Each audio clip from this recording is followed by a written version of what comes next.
ಮೈತ್ರಿ ಅನ್ನುವಂಥದ್ದು ರಾಜ್ಯ ಮಟ್ಟದ ನಾಯಕರಲ್ಲಿ ಬಹಳ ಜೋಶನ್ನು ತಂದಿದೆ. ಅದೇ ಕಾರ್ಯಕರ್ತರಲ್ಲಿ, ಲೋಕಲ್ ಲೀಡರ್ಸ್ಗಳಲ್ಲಿ ಸ್ಥಳೀಯವಾಗಿ ಇನ್ನೂ ಕಾರ್ಯಕರ್ತರು ಜೆಲ್ ಆಗಿಲ್ಲ ಅನ್ನುವಂಥದ್ದು ಹಲವು ಕಡೆ ಒಂದು ಉದಾಹರಣೆಗಳು ಸಿಗ್ತಾ ಇದೆ. ಅದರಲ್ಲಿ ಹಾಸನ ಕ್ಷೇತ್ರ ಕೂಡ ಒಂದು.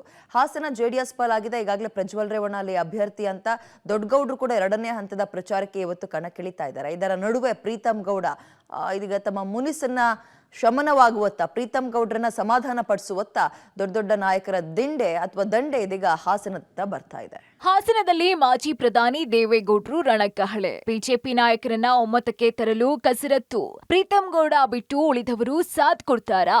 ಲೋಕಸಭಾ ಚುನಾವಣೆ ದಿನಾಂಕ ಶುರುವಾಗಿದೆ. ಕಾಂಗ್ರೆಸ್ನಿಂದ ಮಾಜಿ ಪ್ರಧಾನಿ HD ದೇವೇಗೌಡರ ರಾಜಕೀಯ ಎದುರಾಳಿ ಪುಟ್ಟಸ್ವಾಮಿ ಗೌಡ್ರ ಮೊಮ್ಮಗ ಶ್ರೇಯಸ್ ಪಟೇಲ್ ಅಖಾಡಕ್ಕೆ ಇಳಿದು ಬಿರುಸಿನ ಪ್ರಚಾರ ಮಾಡ್ತಿದ್ರೆ, ಹಾಲಿ ಸಂಸದ ಪ್ರಜ್ವಲ್ ರೇವಣ್ಣ ಮತ್ತೊಮ್ಮೆ ಅಗ್ನಿ ಪರೀಕ್ಷೆಗೆ ಇಳಿಯೋದು ನಿಶ್ಚಿತವಾಗಿದೆ. ಈಗಾಗಲೇ ಒಂದು ಸುತ್ತಿನ ಪ್ರಚಾರ ಮುಗಿಸಿ ಎರಡನೇ ರೌಂಡ್ಗೆ ಇಳಿದಿರುವಂತಹ ಪ್ರಜ್ವಲ್ ಪರ ಮಾಜಿ ಪ್ರಧಾನಿ HD ದೇವೇಗೌಡರು ಬೆನ್ನೆಲುಬಾಗಿ ನಿಂತಿದ್ದಾರೆ. JDS ಭದ್ರಕೋಟೆಯನ್ನ ಉಳಿಸಿಕೊಳ್ಳುವ ಮೂಲಕ ಮತ್ತೊಮ್ಮೆ ಮೊಮ್ಮಗನನ್ನ ಲೋಕಸಭೆಗೆ ಕಳುಹಿಸೋದಕ್ಕೆ ರಣತಂತ್ರ ಹೆಣೆದಿದ್ದಾರೆ. ಖುದ್ದು ಅಖಾಡಕ್ಕೆ ಇಳಿದಿರುವಂತಹ ದೇವೇಗೌಡರು ಕಾಂಗ್ರೆಸ್ ವಿರುದ್ಧ ಕಿಡಿಕಾರಿದ್ರು. ನನ್ನ 60 ವರ್ಷದ ರಾಜಕಾರಣದಲ್ಲಿ ಕಂಡಂತೆ ಯಾರು ಎಷ್ಟೇ ಮಾತನಾಡಿದ್ರು ದಲಿತ ಸಮುದಾಯಕ್ಕೆ ನಿರೀಕ್ಷಿತ ಮಟ್ಟಕ್ಕೆ ಶಕ್ತಿ ಬಂದಿಲ್ಲ. ನಾನು ಅಂಬೇಡ್ಕರ್ ಮಹಾನುಭಾವನಿಗೆ 3 ಸಾರಿ ಹೂ ಹಾಕ್ತೆ. ಅವರನ್ನ ಜವಾಹರ್ಲಾಲ್ ನೆಹರು ಲೋಕಸಭೆಯಲ್ಲಿ ಗೆಲ್ಲೋದಿಕ್ಕೆ ಬಿಡ್ಲಿಲ್ಲ. ಇದು ಅವರು ಅಂಬೇಡ್ಕರ್ ಅವರಿಗೆ ಸಲ್ಲಿಸಿದಂತಹ ಗೌರವ. ಕೊನೆಗೆ ಬೇಸತ್ತು ಬೌದ್ಧ ಧರ್ಮಕ್ಕೆ ಸೇರಿದ್ದು ಅಂತ ಕಾಂಗ್ರೆಸ್ ವಿರುದ್ಧ ಕಿಡಿಕಾರಿದ್ರು. ಈಗ ಮಲ್ಲಿಕಾರ್ಜುನ್ ಖರ್ಗೆ ಅವರನ್ನ ಪ್ರಧಾನ ಮಂತ್ರಿ ಮಾಡ್ತಾರಾ? ಹಾಗಾದ್ರೆ ಖರ್ಗೆ ಅವರು ಲೋಕಸಭೆಗೆ ಸ್ಪರ್ಧಿಸಬೇಕಾಗಿತ್ತು. ಅದ್ರ ಬದಲು ಅಳಿಯನನ್ನ ನಿಲ್ಲಿಸ್ತಾ ಇದ್ದಾರೆ ಅಂತ ಕೌಂಟರ್ ಕೊಟ್ರು.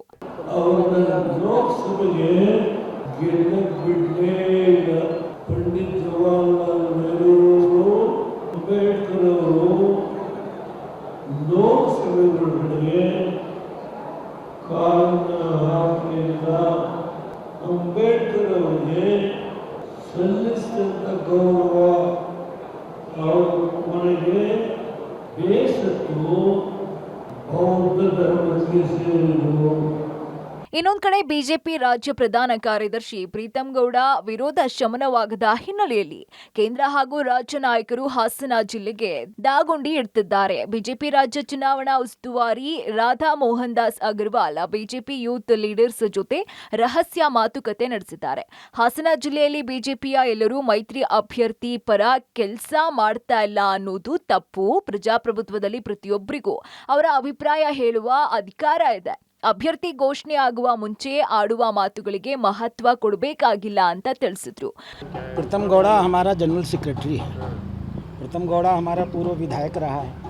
बहुत समर्पित कार्यकर्ता है और अपने क्षेत्र का भले इस बारी विधायक नहीं बना, आज भी उसकी ताकत वर्तमान विधायक से अधिक है.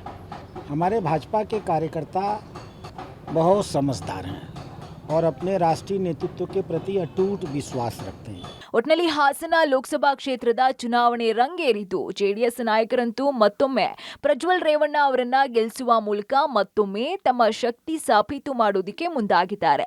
ಇದಕ್ಕೆ ಬಿಜೆಪಿ ರಾಜ್ಯ ನಾಯಕರು ಬೆಂಬಲ ವ್ಯಕ್ತಪಡಿಸ್ತಾ ಇದ್ರೆ, ಮಾಜಿ ಶಾಸಕ ಪ್ರೀತಮ್ ಗೌಡ ರಾಜಕೀಯ ಹಾಗೆತನ ಮುಂದಿಟ್ಕೊಂಡಿದ್ದಾರೆ. ಇದು ಯಾವ ರೀತಿ ಪರಿಣಾಮ ಬೀರುತ್ತೆ ಅನ್ನೋದನ್ನ ಕಾದು ನೋಡಬೇಕಾಗಿದೆ. ಕ್ಯಾಮ್ರಾ ಪರ್ಸನ್ ನಾಗರಾಜ್ ಜೊತೆ Shashidhar BC public TV Hassan.